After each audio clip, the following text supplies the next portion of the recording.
ऊपरी असम में रह रहे संदिग्ध नागरिकों को ऊपरी असम छोड़ने के लिए 15 अगस्त तक का समय दिया गया है। संदिग्ध नागरिकों को 15 अगस्त तक की डेडलाइन दे दी गई है। शिवसागर में नागरिक सभा के बाद 20 जातीय और जनगोष्ठीय संगठनों ने हुंकार भरते हुए संदिग्ध नागरिकों को जल्द से जल्द ऊपरी असम छोड़ने को कहा है। संदिग्ध नागरिकों का पक्ष लेने वालों के खिलाफ देशद्रोह का मामला दर्ज करने का भी आह्वान किया गया है। 15 तारिखर ভিতৰত উজনি অসমৰ পৰা সন্দেহযুক্ত নাগৰিকে এই স্থান ত্যাগ কৰিব লাগিব। সন্দেহযুক্ত নাগৰিকৰ চিনাক্তকৰণ কৰিবৰ কাৰণে এক সৰজমিন তদন্ত নিজাববীয়াকৈ কৰা হৈছিল। তেনে ক্ষেত্ৰত সেই কাম কৰিবলৈ যাওঁতে সন্দেহযুক্ত কিছু নাগৰিকে আমাৰ সংগঠনৰ কৰ্মকৰ্তাসকলক আক্ৰমণৰ লক্ষ্য কৰি লৈছিল।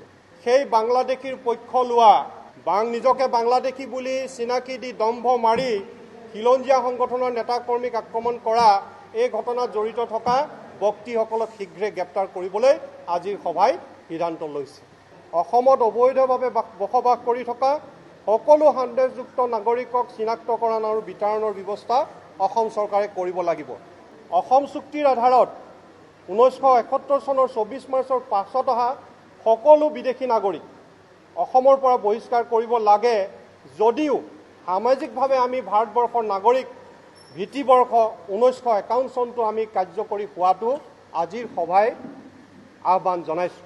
সাম্প্ৰতিক অসম চৰকাৰে অসমৰ বিভিন্ন প্ৰান্তত ট্ৰাইবেল বেল্ট দেৱোত্তৰ মাটি সত্ৰৰ মাটিত সন্দেহযুক্ত নাগৰিকে কৰি অহা বেদখল মুক্ত কৰাৰ যি অভিযান সেই অভিযানক আজিৰ সভাই পূৰ্ণভাৱে সমৰ্থন আৰু সহযোগিতা আগবঢ়াইছে। অসমৰ ভোটাৰ তালিকাৰ পৰা সন্দেহযুক্ত নাগৰিকৰ নাম অতি শীঘ্ৰে কৰ্তন কৰিব লাগে। অসম চৰকাৰ তথা অসমৰ বিভিন্ন জাতীয় জনগোষ্ঠীয়ে গ্ৰহণ কৰা সমৰ্থন আৰু সহযোগিতা চলাই থকা উচ্ছেদ কাৰ্যসূচীৰ বিৰোধাচৰণ কৰি বাংলাদেশীৰ পক্ষলৈ মুকলি সমৰ্থন জনোৱাৰ লগতে খিলঞ্জীয়া লোকক প্ৰাণে মৰাৰ ভাবুকি প্ৰদান কৰা লোকক শীঘ্ৰে ৰাষ্ট্ৰদ্ৰোহী আইনৰ অধীনত গ্ৰেপ্তাৰ কৰিব লাগে। অসমৰ মাটি বাৰী সন্দেহযুক্ত বিদেশী লোকক বিক্ৰী কৰাৰ পৰা খিলঞ্জীয়া থলুৱাসকল বিৰত থাকিব লাগে। আমাৰ আহ্বান অসম চৰকাৰ তথা থলুৱা খিলঞ্জীয়া সংগঠনসমূহে বিদেশীমুক্ত অসম গঢ়াৰ এই অভিযানত অসমৰ খিলঞ্জীয়া মুছলমান ৰাইজে সমৰ্থন আৰু সহযোগিতা আগবঢ়াব লাগে বুলি আজিৰ সভাই আহ্বান জনায়।